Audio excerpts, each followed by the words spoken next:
going on, and welcome back to What Shall We Do Next? I'm Mike, your host, and I hope you guys are having the best day ever. Before I get started, guys, if you are new here, please subscribe if you haven't already done that. We're on the road to 75,000 subscribers, and I would love you to join me on this journey. So hit subscribe right now and join the fam. And also, guys, go follow me on all my social media. Links are in the description. I have Facebook, Twitter, Instagram, and even Snapchat, so go follow me on all of those. And as you guys know, I've recently started a Facebook account, so you can add me on Facebook, and we could be Facebook friends, so go do that. Link is in the description. Finally, be sure to turn on the notification bell right next to the subscribe button. That way you get notified every time I upload a video. Thank you. But once again, I am coming back at you guys with another creepy video, and today we are talking about another scary story. And this scary story is called The Car Keys. So, the story of The Car Keys is about a girl and her father who get into a car crash one rainy night. But enough of the jibber jabber, let's get right over to the story.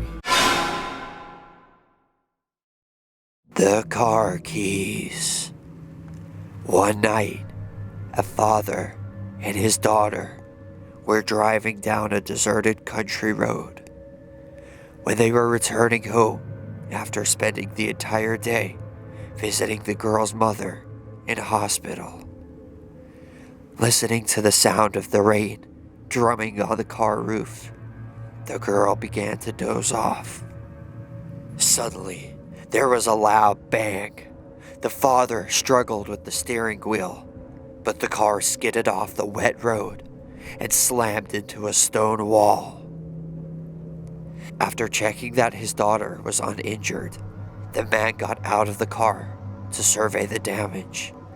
Both of the front tires had large punctures, and the right fender was crumpled against the wall. The rest of the car had survived unscathed. "We must have driven over something on the road," he explained to his daughter. "Whatever it was, it blew out both of the tires." "You can fix it, right?"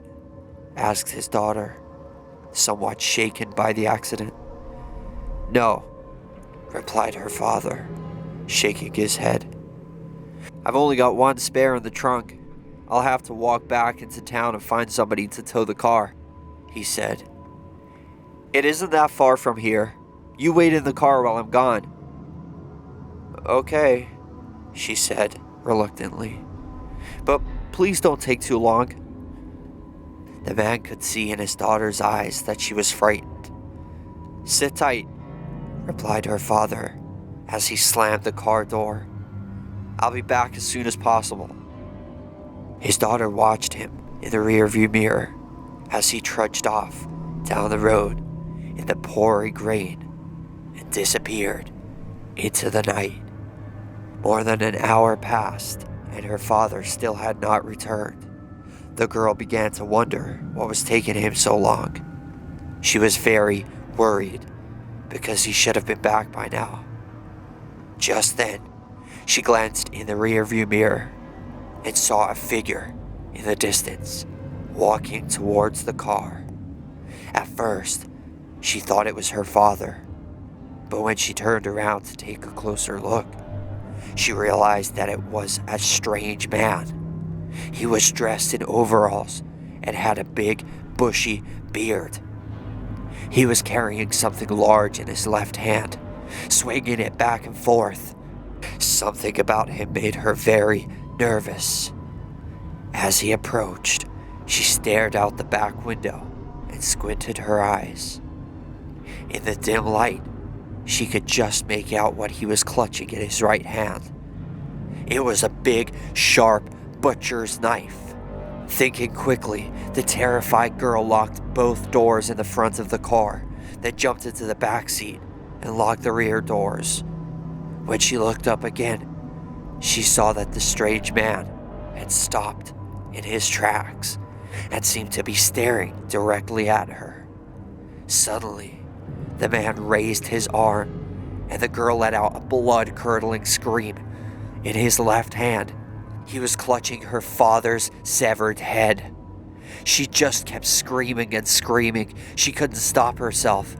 Her heart was pounding, and she was struggling to breathe. The grotesque expression on her father's face was horrifying to behold. His mouth was hanging open, and his eyes were rolled in the back of his head.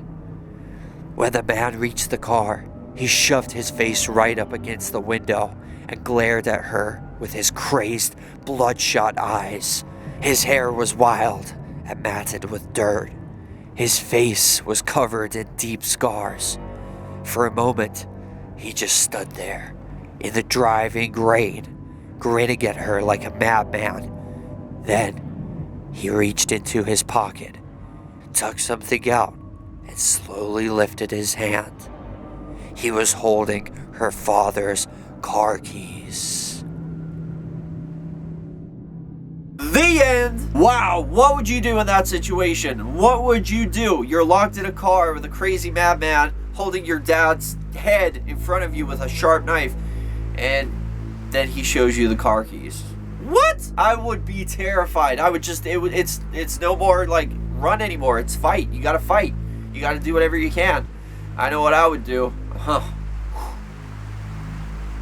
But my question to all of you guys for question of the day is, what would you do if you were the girl and you were in that situation where he had the car keys and he was about to get in the car? I don't even know the end of the story. Like, what happened to her? I don't know. It's one of those stories again. Damn. But let me know in the comment section what you guys would do. That is question of the day. Thank you guys so much for watching. I hope you enjoyed this video. If you did, hit that like button down below. Let's see if we can go for 8 trillion likes on this video. I would really appreciate that. And remember the most important thing of all, guys, chase your dreams. I love you all. Don't let anybody bring you down. Peace out.